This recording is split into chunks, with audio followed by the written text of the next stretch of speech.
Well, thank you very much for inviting me here tonight, and I thought you were going to get up and say something first. Do you want to get up and say something first? No, please go. Are you sure? Okay. Right. They've come to listen to you, not me. Well, good evening. Good evening. Thank you very much for coming along tonight. It was great news to hear when Glyn said that we could have sold this out 3 times apparently, which is great news, and it's also good to be back in the West Midlands. I wasn't here too long ago, only up the road in Dudley and Alzo.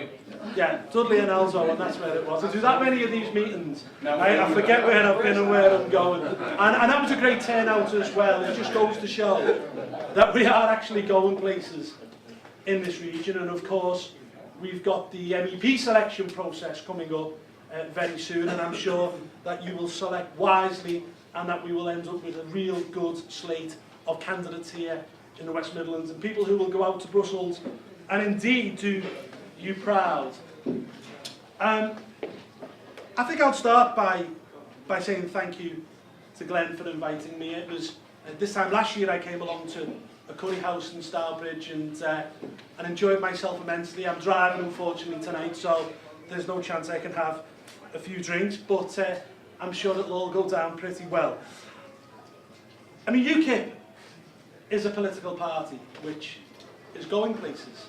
It's a political party which is rising in the polls almost daily. It's a party where the membership is going to go through the 30,000 barrier by the end of this month. In effect, the membership has doubled since 2009. And it's not just the membership which is important, it's also where we are going in the polls as well. I mean, the opinion polls now are regularly putting us at 15%. In some polls, we're as high as 22% for a general election. I mean, this would have been more than we could have believed even 3 years ago. I remember when I became the chairman of the party back in 2008, and there were a number of opinion polls back then where we didn't even register. That meant that we were below 1%. And that just goes to show the move in this country, the appetite in this country for something new. People have been pushed to the limit. People are looking for something different. People are actively looking for a new political party, a new movement, a new idea, something which is broken out of the cosy consensus that they have at Westminster. A political system which is very narrow indeed. And I know Nigel says you couldn't put a fag paper between them. And he's actually right, because if you look at what the Conservatives are saying, and the Lib Dems, and indeed the Labour Party, they're all saying the same. And indeed they all look the same, they act the same, they're all friends with each other, they all mix with each other, they all have the same policies, and quite frankly they live within this Westminster bubble, where they are completely detached from the trials and tribulations of the working man on the street. And they are detached from reality in the sense that you don't get them coming out and doing public meetings, you don't get them out and meeting the public and speaking to people and learning about people's problems. UKIP is the only political party that actively goes out and still does these kinds of meetings. And indeed, I've been going around the country and we've been pulling in audiences of 250, 260. Nigel went on his common sense tour and was pulling in audiences of around 400 and mixing with people. And we've been learning from what the people on the street have to say. And our policies will reflect this. And indeed, we're a political party of real people. You know, you can guess from my accent where I'm from. I wouldn't fit in with the Westminster bubble.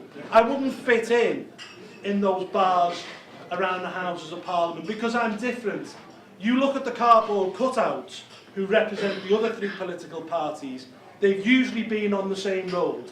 They've usually been to private school, they've then gone on to Oxbridge, they've then worked in an MP's office, they've then been parachuted into a safe seat, usually in communities where they have absolutely nothing to do with, nothing in common with the local people. And indeed, I'm sure your MP in this area has nothing in common with the man on the street. Well, I know who it is. I certainly have that problem in my constituency. And this is where UKIP is different, because we've all had real lives. We've all come from different backgrounds. You know, indeed, if you look in the European Parliament, we're the most eclectic bunch of people you could possibly meet. You know, you've got me, a lad from Bootle, who sits next to the Earl of Dartmouth, who's another UKIP MEP, who's Princess Diana's half-brother, who went to Oxford and went to Harvard. You couldn't get two more different people from different backgrounds. Absolutely, I did go to university, but obviously not as good as Harvard. I didn't have the money. But this is the point.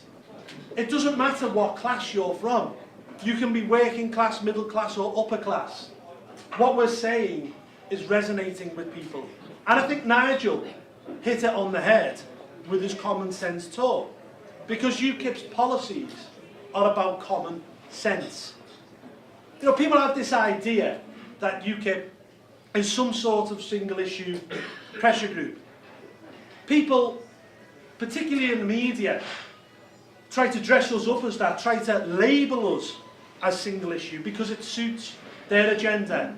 But we took a conscious decision back in 2008 when we were polling pretty poorly, that we believed that we had to break out of this idea, that we focused solely on the issue of the European Union and began to develop a domestic agenda which was based on common sense. You know, we say, for example, that it doesn't make any sense whatsoever to be having cuts to the defence budget. We think it doesn't make sense at all to have these cuts at a time when the world is in a pretty precarious position, particularly in the Middle East. We say that it isn't sense to have no aircraft carriers at the moment. We certainly say that it isn't sense to be giving arms to rebels in Syria.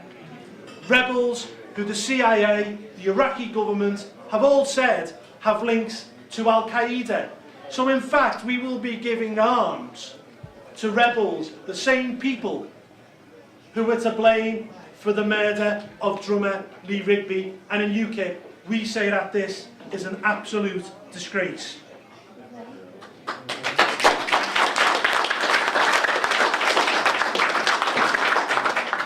We say it makes no sense whatsoever to be giving £25 million a day away in foreign aid. And not just to countries in Africa who might need our money. We're giving foreign aid to Brazil, which is the 6th largest economy in the world. We're still giving foreign aid to Argentina. So whilst we're having defence cuts, we're giving money to our old friends Argentina. We're giving foreign aid. This is £25 million a day, ladies and gentlemen, of your money to India. India, which has more millionaires and billionaires than ourselves. India, which has a space programme, nuclear weapons. India, which has already told us that it doesn't want our foreign aid, yet we still give it. What we say in UKIP, that it is common sense that our hard-earned tax, our money, shouldn't be sent away in foreign aid to African tin pot dictators where we don't know where that money goes. Indeed, there is an Ethiopian man at the moment suing the British government.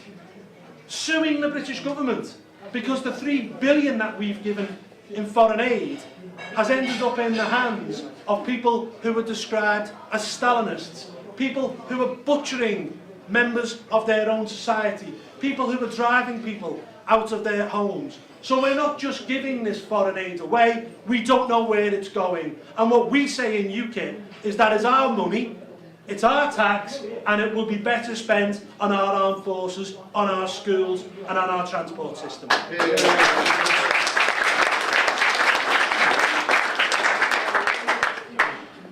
We also believe that it's common sense not to have an open door to the whole of Eastern Europe. We don't believe that it makes any sense whatsoever to allow even more people to come in when restrictions fall on January the 1st to the whole of Bulgaria and Romania. Bulgaria, where the minimum wage is €150 a month. The average wage is €350 a month. And from January the 1st, those people can come here, say they're self-employed, and claim benefits from day one. We say that it makes no sense to have this whole open door to the whole of Europe when 22% of our own kids between 18 and 24 can't get a job. There isn't a million kids in this country who aren't going out to work every morning, and we say it makes no sense to bring even more people into our employment market when we can't get our own guys into a job.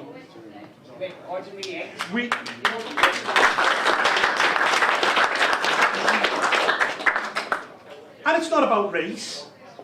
Don't believe the newspapers when they say it's about race. Quite frankly, it's about space and it's about economics. The simple fact is, what we want is a system like Australia, a points-based system. If we need your skills, if you've got the qualifications and we have a shortage in the labour market, then please come here and work on a visa. What we shouldn't have is a system where you can come here and claim benefits from day one when you've never paid in to the system.